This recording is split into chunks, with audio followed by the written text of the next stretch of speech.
Welcome, welcome. I am beyond delighted to see you all here taking some time out of your day. I never take that for granted. So, thank you, thank you, thank you. And before we jump in, let me just start with something super simple because this probably wasn't the only thing on your calendar today. You may have been coming out of a meeting, answered a few quick emails, or finished that one last thing before clicking onto the call. That's how most work days look, right? Things move fast, one meeting runs into the next, and often the next thing is already starting before you had a chance to think about the last one. So let me ask you a question. Who here feels their calendar is running their day more than they are? Yes, yes, yes. Yeah. And, so thank you, and feel free to put yes in the chat. We want to continue this engagement throughout this whole session. We want to have a two-way dialogue. And if you feel comfortable, like so many of you, we'd love to see you on camera. It always makes the conversation feel a little bit more human. So, the one of the points of doing that right at the beginning also is to give a sense of community here, that you're not alone. We are like-minded creatures. We're here for a higher purpose. We're all here to make our lives a little better and our careers and growth even more rewarding. So thank you again for taking this time. And, this is something we see constantly in the work we do as coaches with women who are capable, thoughtful, super successful. But somewhere along the way, the pace of their career stops feeling like something they actually chose and starts feeling like something they're just managing. And this is where we start to notice a pattern. It's not that these women lose ambition, not at all. It's that they stop having space between everything that's happening around them and the decisions they're making. And when that space disappears, pressure starts deciding the pace of the day. And that's the idea we want to explore today. Because most ambitious women don't lose their drive, they lose the space to think before they respond. If we haven't met yet, I'm Michelle. I work with high achieving women who are successful on paper, but are starting to wonder whether the career they built is still the one they want to keep doing. And today I'm honored to be joined by two colleagues of mine who see this same pressure show up in the work that they do with women in different ways. Jen works with women who reach a point where the version of success they've been chasing no longer feels like it fits their life. And Sarah, she works inside leadership environments where fast decisions are the norm and sees firsthand how pressure affects clarity and judgment. And together, we're going to walk you through three parts of what happens when pressure starts setting the pace. Jen's going to start by showing us what often gets pushed aside first when pressure starts building. And then I'll walk through what happens once that pressure starts setting the pace. And then Sarah will explore what it costs when urgency starts driving decisions. And our goal today is very simple, to help you slow down long enough to notice where pressure may be shaping your choices and reconnect with the signal that helps you choose your direction again. And by the end of our time together, you'll leave with clarity on where pressure may be influencing your decisions, a way to catch yourself before reacting automatically, and then one small shift that you can try this week. And at the end, we'll briefly share a way for anyone who wants to continue this work with us. So, with that, let's start with the signal. Jen? Hi, everyone. I'm really glad you're here. Before I get started, I just want to acknowledge that your presence here really matters.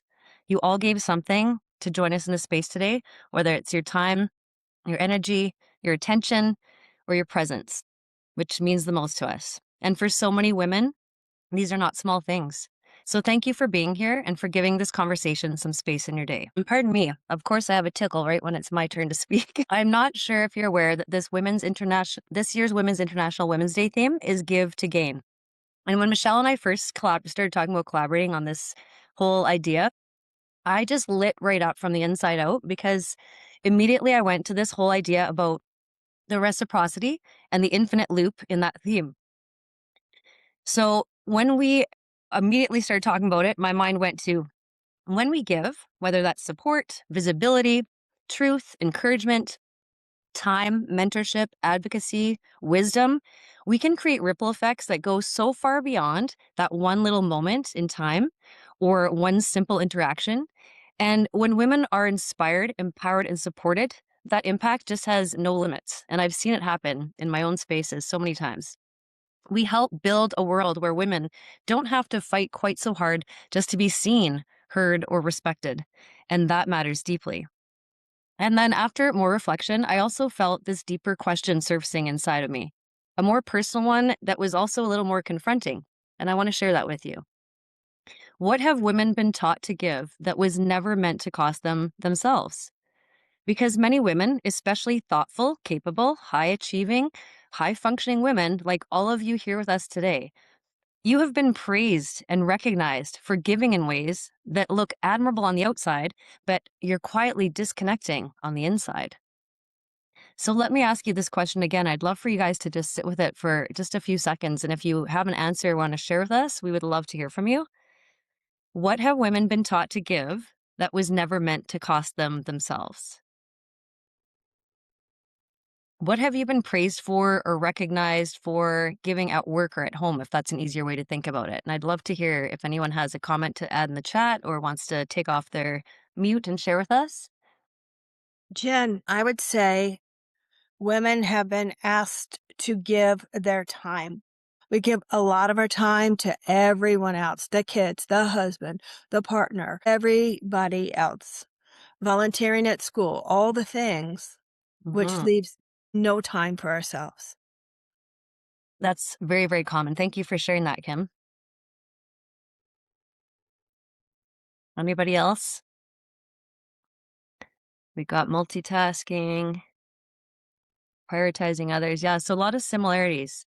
So I'm sure none of the ones I'm going to share with you guys, if you've sort of been thinking them, are going to be a surprise, but I just want to give some space to them to really remember what we are giving, because I think as women too, we just give without even thinking. It's just such an automatic, almost like autopilot kind of response throughout our days.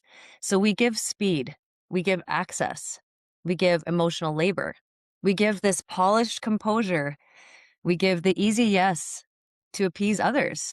We give responses that keep things moving forward and keep them going. And then we give this calm on the outside, even when inside we feel like we could fall apart at any moment. And after a while, that can really start to look like strength and resilience to all of those watching around us. But often, what is really happening is that it's self abandonment disguised in really good branding. Because some of these patterns that we've learned or fallen into, they aren't really about generosity and giving at all.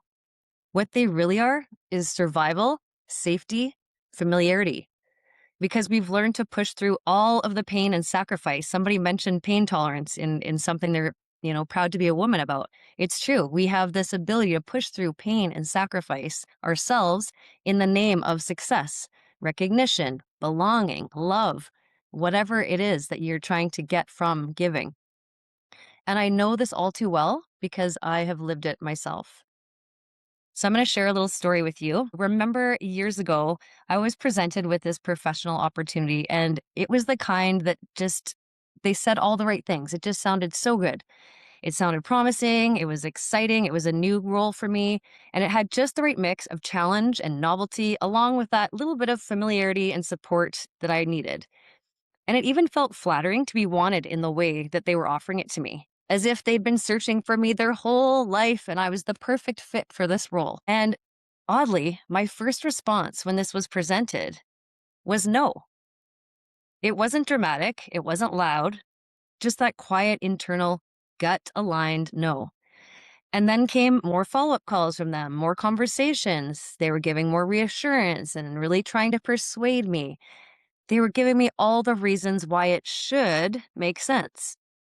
And even though my gut was still screaming no, somehow, after all of that, I let myself get talked into saying yes.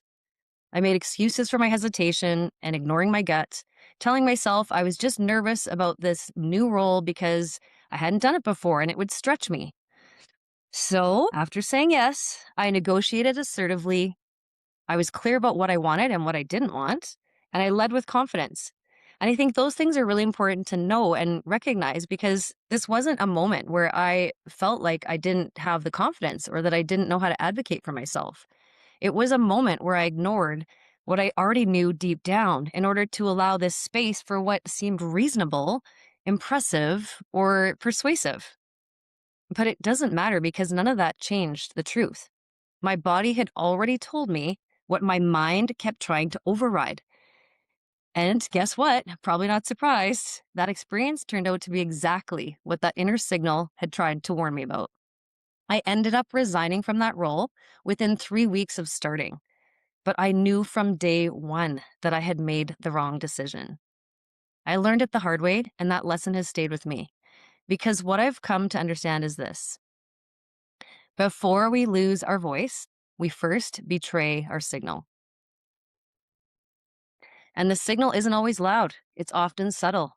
It could be a tightness in your throat, and I get that one a lot, a heaviness in your chest, maybe your stomach drops, or it's the hesitation that you talk yourself out of. Maybe it's that quiet inner knowing underneath this polished outward yes, and feeling that something is off long before you even really understand why. And the signal you're feeling, that is not a sign of weakness. It's powerful, powerful information. So, what I'd like to invite you to do next is get yourselves grounded in your space, whether you're sitting in a chair or standing up. Just really feel the ground and the support beneath your chair and your feet. And I'd like to do a little reflection with you guys if you join me. If you're comfortable closing your eyes, or some people like to put a hand on a chest and a hand on their gut just to reconnect to their body when they're trying to go inner. I'd love to do an intentional reflection here. So I'm going to get you to take a couple of deep breaths with me together just to slow our nervous systems and bring us present into the room. So whatever you're comfortable with, there's no pressure here. Just do whatever feels natural to you. So deep breath in through your nose and out through your mouth. And we'll do one more in through our nose and out through your mouth. Now, for the first reflection, I'd love you to think of a recent moment. You don't have to go too far back in history, but whatever first pops into your mind naturally. It could be a situation at work or in your personal life where maybe you remember saying yes just a little too quickly, or you answered and responded too quickly. Maybe it was even just staying composed when you really wanted to speak up and have your voice heard, even though something inside of you knew it wasn't right. You knew it wasn't aligned. So just take a minute here and see if something pops into your mind or your body of feeling.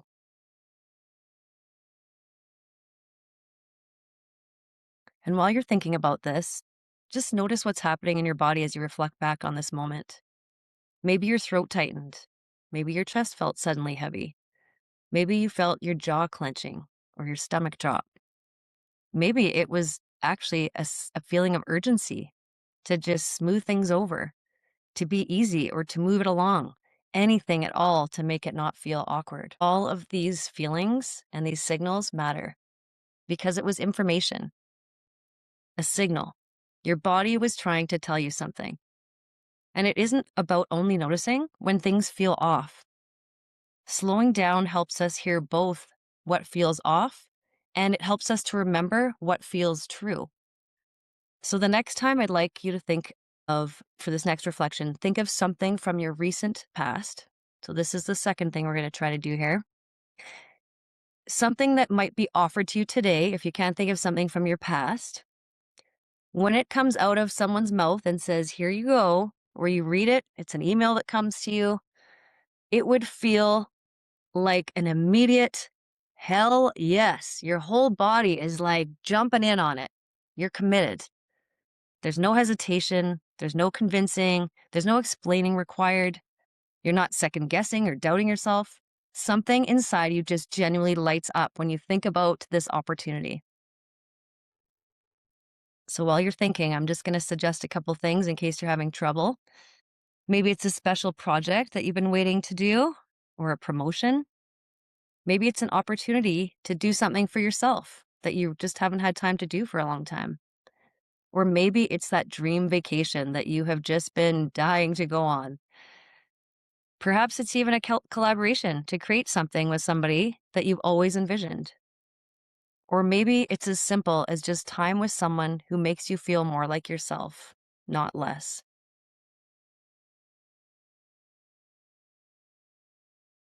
So when you've got that moment, notice what happens in your body this time there. Maybe it's the energy, the lightness, the expansion, a sense of aliveness and joy. This is all powerful information. The same inner knowing that signals us when something is off, like our first reflection, is also the part of us that recognizes when something is aligned, something brings us joy, something lights us up. And this is especially important in times of uncertainty because trusting ourselves isn't about knowing everything in advance.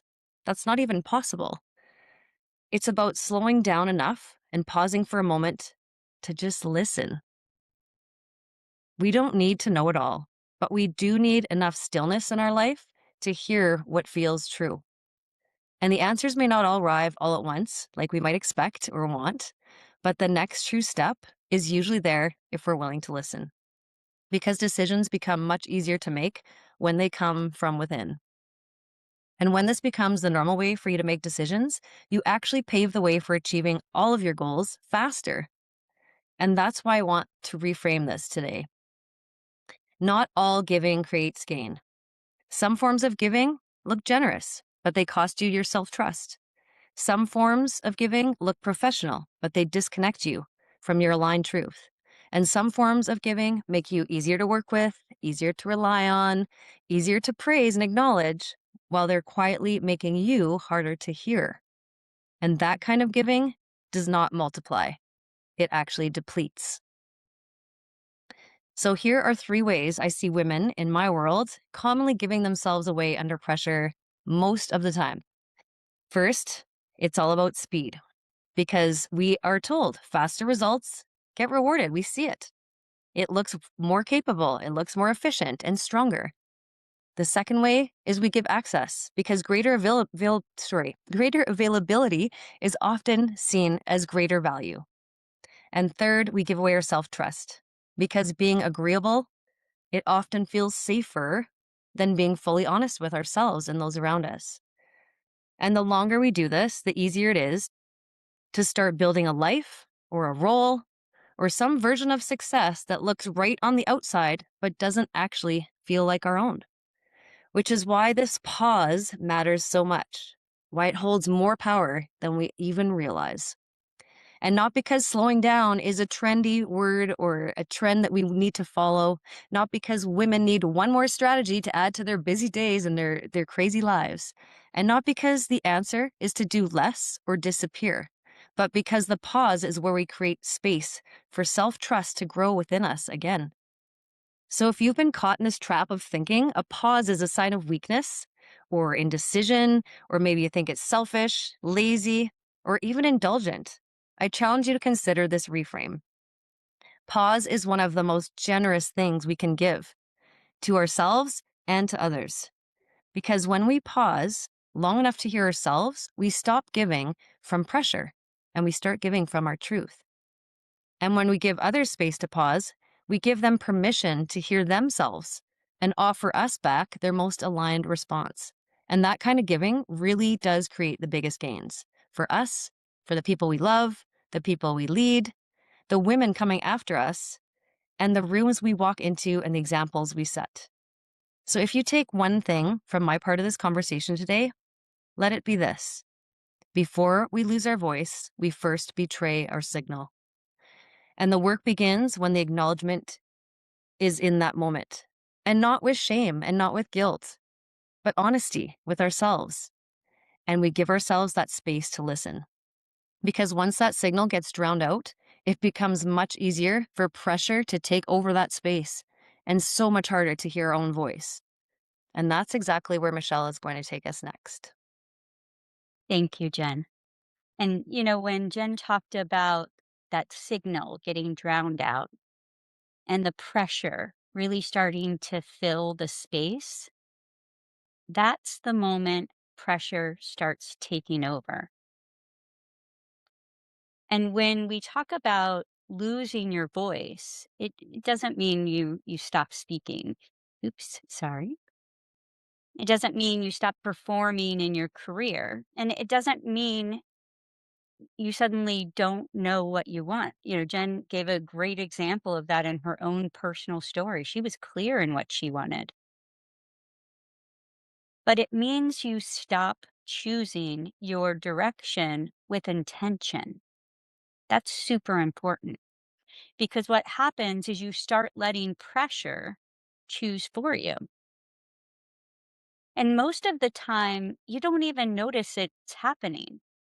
You're so wrapped up in the urgency, the pressure, the go, go, go, because it feels responsible. It feels productive.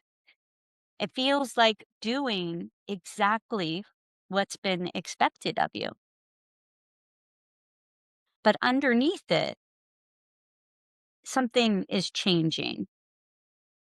And that's when pressure starts taking over. And it's really this pace that's starting to train you because speed gets rewarded. And in this society we live in, on like, always on, your availability is assumed.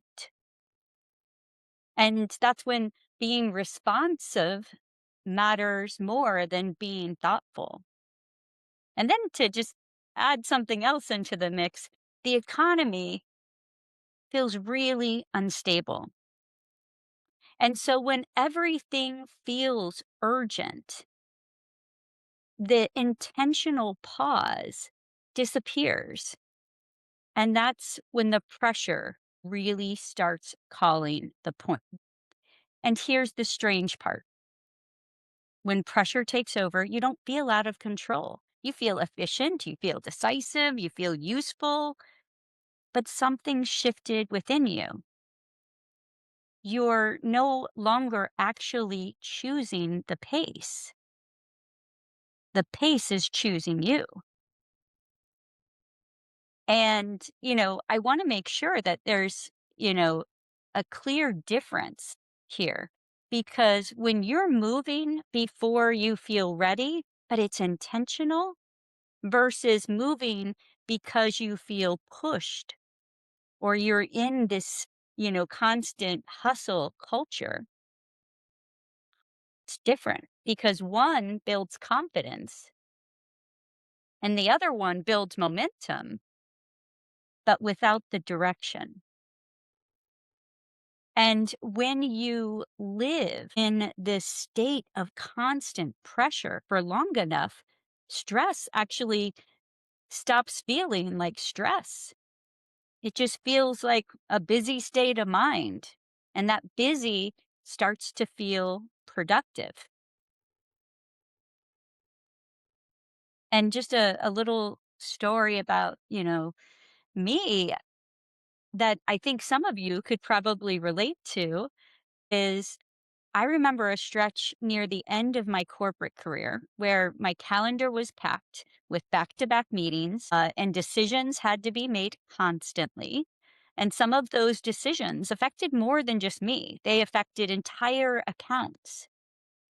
Teams needed direction, clients needed answers, things were always moving fast. And I started to notice a shift. I had become a really well oiled machine.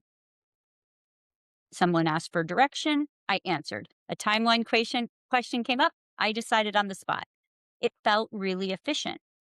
But after a while, I realized something had disappeared within me. I realized I wasn't actually growing anymore. I wasn't giving myself a moment to think in between all the decisions. My pause was gone. And when your pause disappears, you stop choosing the pace and pressure starts making the decisions for you. And so I'd love to share how this is showing up for even some of my clients that you may be able to relate to, where you say yes because it's just easier than pausing, having a discussion, thinking through some things. You ask for input even though you don't actually need it. Or you start over explaining decisions that used to feel obvious. Or you take on work that was never really yours to own. So I'm curious, which of these shows up most for you? If you're open to it, I'd love to, drop a number in the chat. 4, 2, yeah, there's 3. Yeah, you can see there's a variety, right? We each come from different places, but yet there's similarity. All of them. I'm right there with you. Absolutely.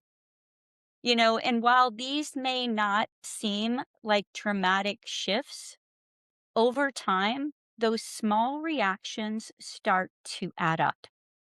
You stop deciding, sorry, and you start reacting. And of course, all of this comes with a cost. You take on more work that was never supposed to be yours. Your role expands around urgency instead of the things that are more meaningful to you, like strategy or vision. And people trust you to deliver without a doubt, but they stop asking what you think. And a lot of times that's when exhaustion becomes normalized. And so quite a few of my clients have been exactly like this, where they're incredibly successful on paper, but something feels off. And so pressure doesn't take away your ambition, it takes away your pause. And once that pause disappears, pressure starts deciding for you. And this is where things start to really compound. When pressure is setting the pace, the decisions we make in those moments start shaping what happens next. And Sarah is going to show us what that looks like in real situations at work and what it starts to cost when urgency keeps driving decisions. Sarah? Thanks, Michelle. So, what Michelle just described is exactly what happens when I'm you sorry, stop. Sarah. Can you just speak up? I'm having a little hard time hearing you. I don't know if others are. Sorry about that. It's okay. I think just maybe your volume.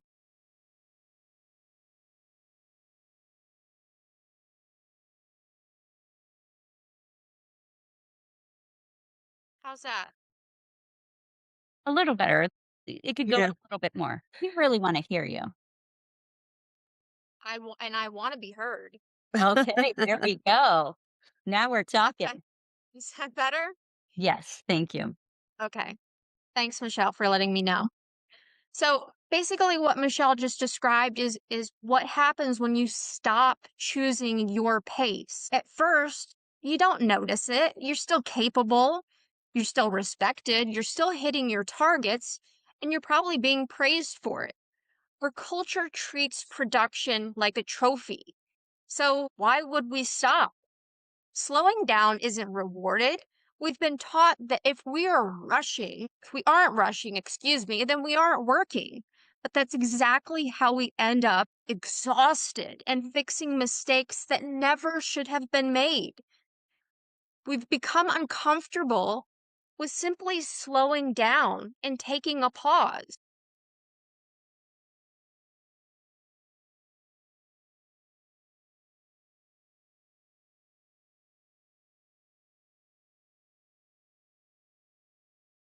Did you feel that? Any of you get a little nervous or uncomfortable?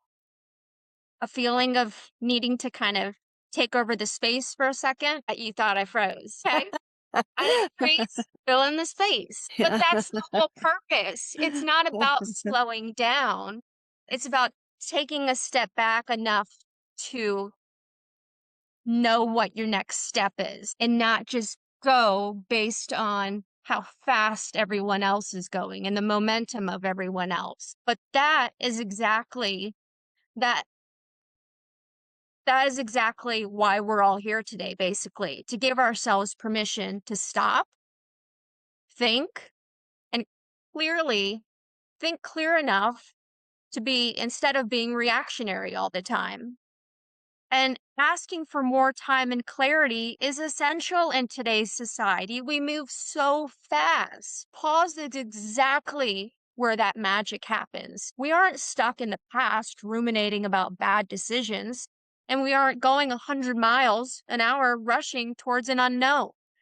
Our goal is to be in the here and the now, making rational, logical, strategic decisions with a clear mind. I applaud you all for showing up. I applaud you for just being curious about change. Even if you hit this link by accident, you're still here. We're all trying to get some semblance of control. And that we need to do with ourselves. Learning to sit in that uncomfortableness and discomfort of stillness is where you will find your peace. You'll find your voice, and most importantly, you'll find your autonomy. Right now, you aren't in the driver's seat. And if you are, good. But you aren't acting as a leader when you act out of chaos. You're putting out fires rather than figuring out how to prevent them. That's exactly where the real consequences come in, when you're always reacting instead of being proactive. So, in that, let me show you what it looks like in real life and kind of give you an idea that you're more familiar with. I'm going to walk you through a scenario that happens relatively often in the workplace. What I'd like you to do, if you can, I need some participation in this. Allow yourselves to close your eyes, take a deep breath, and pay attention to any feelings that arise. You just sat down for a meeting that you've spent countless hours preparing for. This resonating with anyone? Client changes direction. The deadline moves up. The room gets quiet. Everyone is looking at you. You don't want to look uncertain. So you say, yes, we can make that work. Of course we can make that work. You haven't asked your team if they can actually do it. You haven't looked at what's already on the calendar. You haven't stopped to think about what will this actually entail. But in that moment, it feels decisive. You just made an executive decision. The repercussions: your team is stretched too thin, morale drops, quality completely slips, and you spend weeks cleaning up something you agreed to in less than 30 seconds. Now open your eyes and let me know what that brought that up for you. and either tell us out loud, write it in the comments, but I'd like to know if that brought familiarity of what you feel in the workplace, anxiety. Did it bring, I'm recognizing the cost of urgency, or maybe I need to give myself permission to slow down in the future.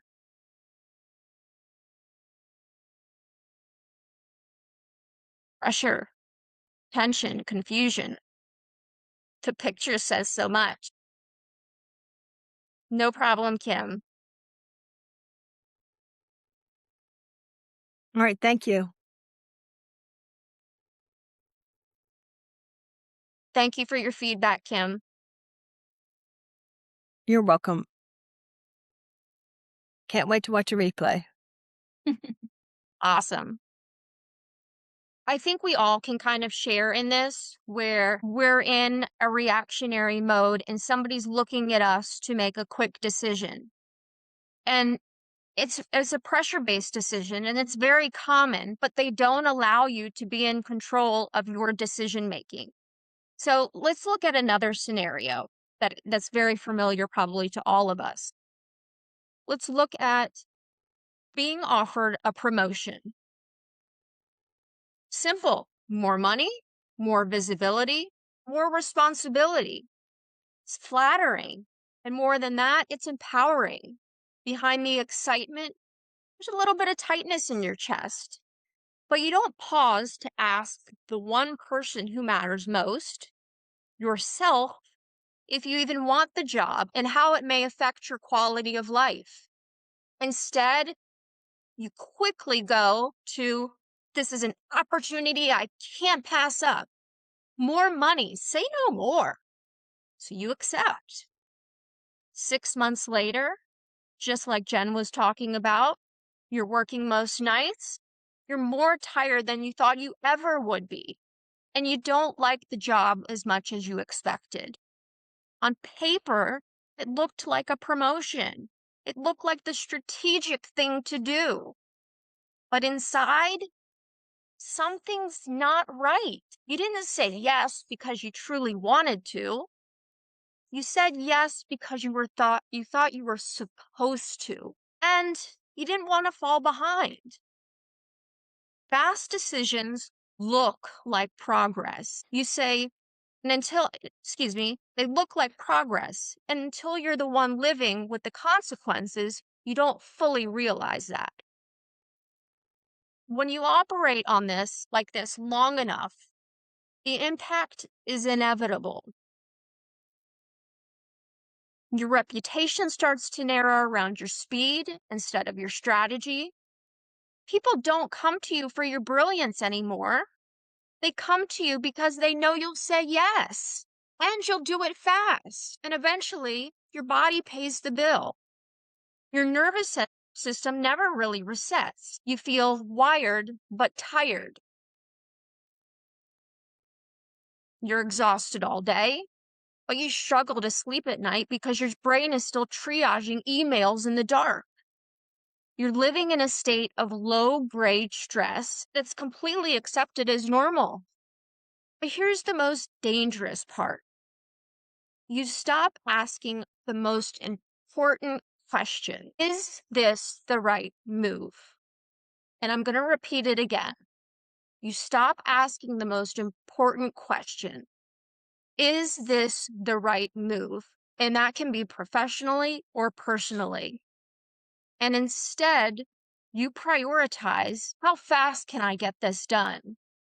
That's not leadership. That's survival. And survival mode is not only draining, but it's costly. This is how your career gets shaped by pressure instead of your own choices. It's not because you lack intelligence. You're all intelligent. And it's definitely not because you lack ambition. That's why you're here. It's simply because you stopped choosing your pace. When reacting to your normal everyday starts to compound, all of the stuff that we're asked to do and multitask and yes and this, we feel less clarity, less confidence, and way less ownership over where we're actually headed. You haven't lost skills, you've just lost your stability.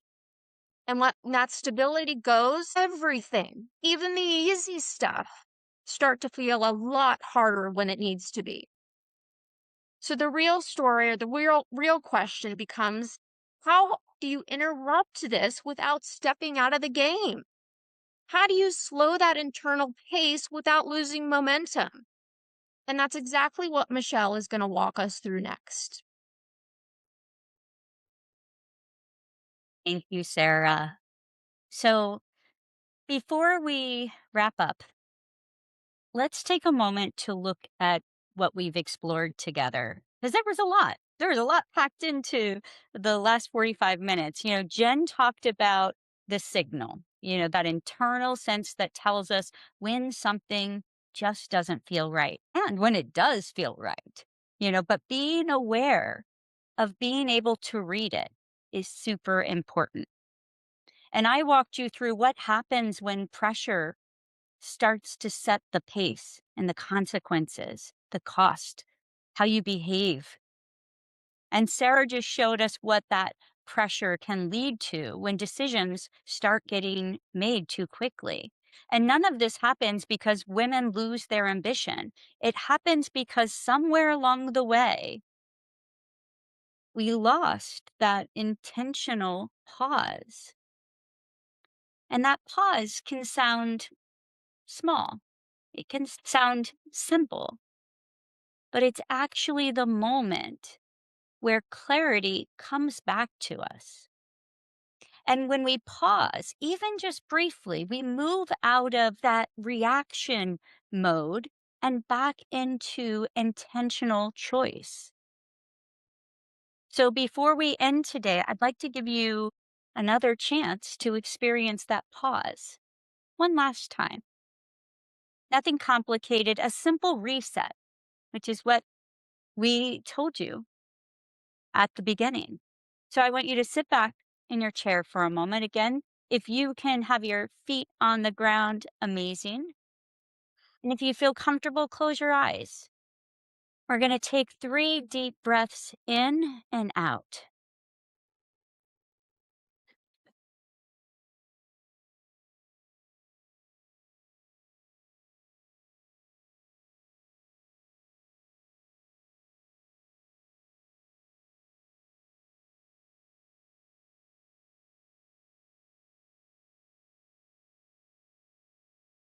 And when you do that, just for a moment, if your mind jumps to your to do list, I want to just tell you that's completely normal. It happens to all of us.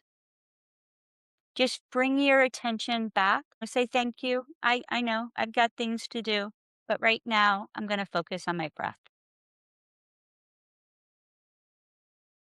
And I want us to take a moment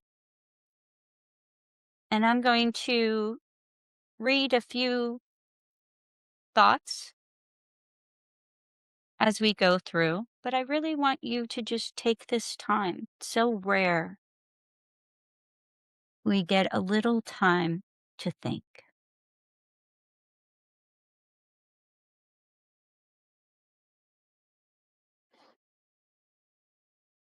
So during this, I invite you to take a moment to reflect on something maybe you heard today that you'd like to remember, carry forward with you.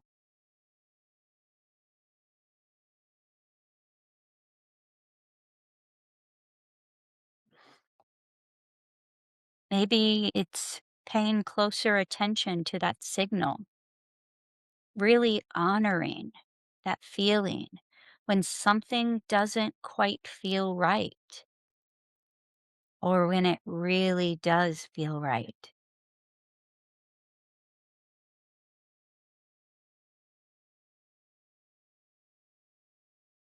Or maybe it's catching yourself when you find yourself in constant reaction mode, pausing just long enough to ask if you're making a decision based on pressure or if you're choosing what you truly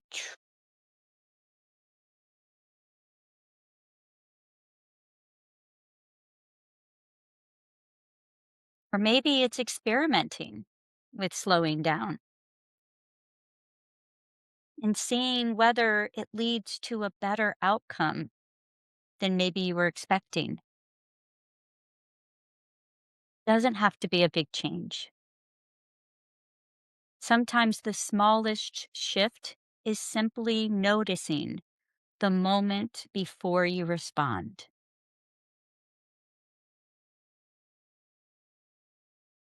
Really, really wonderful, ladies. So when you're ready, go ahead and open your eyes and join us back on camera if you turned off your camera. And I'm curious, who noticed their mind maybe immediately jumping to that to-do list or the next meeting? Yeah, I'm seeing some nodding heads. Who felt maybe uncomfortable with that pause?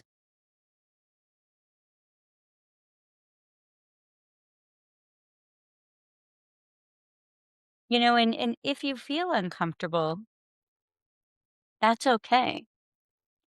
It's because it feels a little uncomfortable, unfamiliar, because most of us rarely give ourselves one.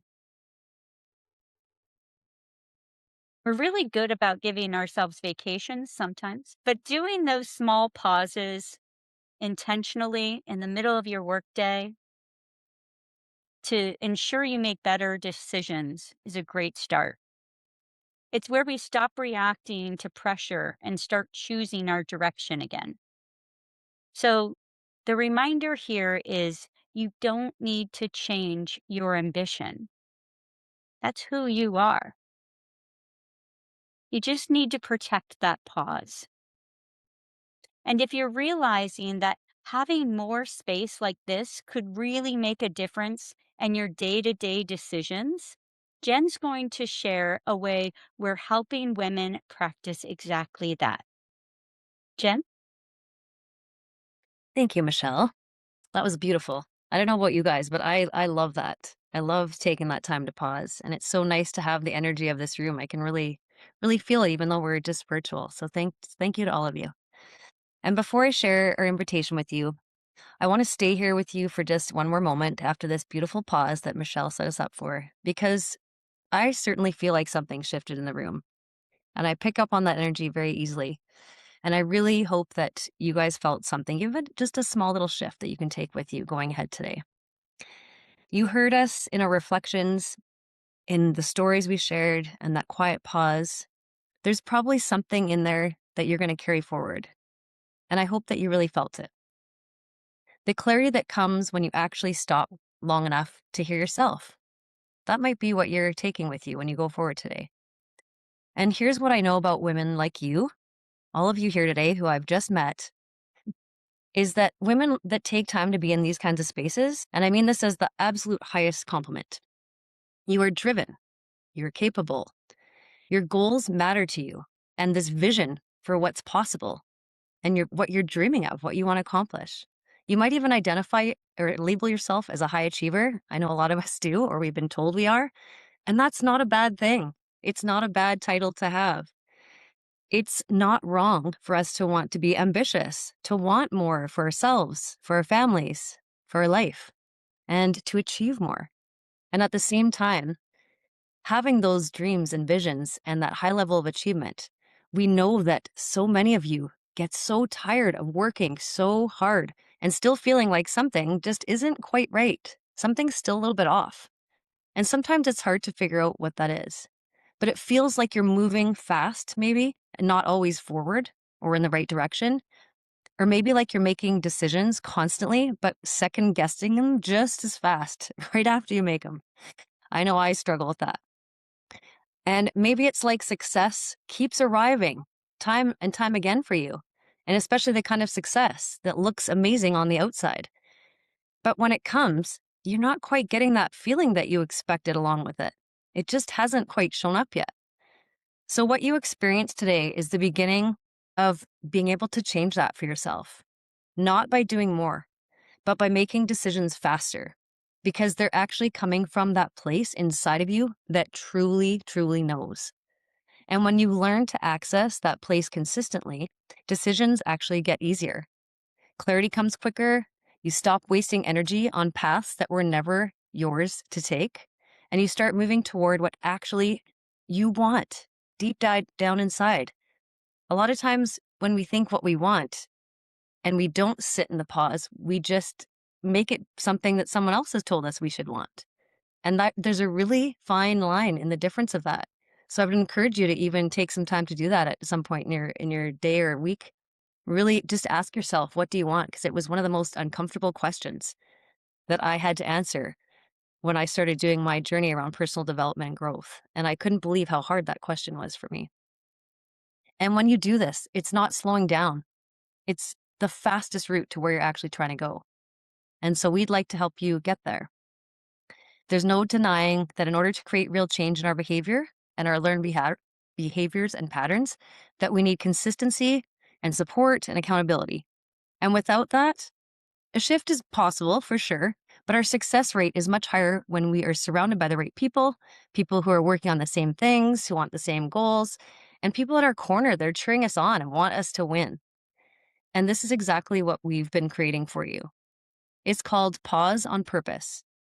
And we've put together a 4-week intimate group experience, all 3 of us here with you, intentionally leading a small group of women with one meaningful focus, helping you take what you felt today and turning it into a real noticeable shift in how you make decisions moving forward. Each week, we will come together live. Between sessions, you'll have us and each other in a private group, so you're never doing this work alone. And before we even begin, each of you will have a 30-minute personal call with one of us, so we can hear where you are, what matters most to you, and make sure these 4 weeks actually serve you. So it's a little more personalized. It's not just something set up and hopefully you fit into the box. Details and everything you need to decide will be in your inbox within a couple of hours.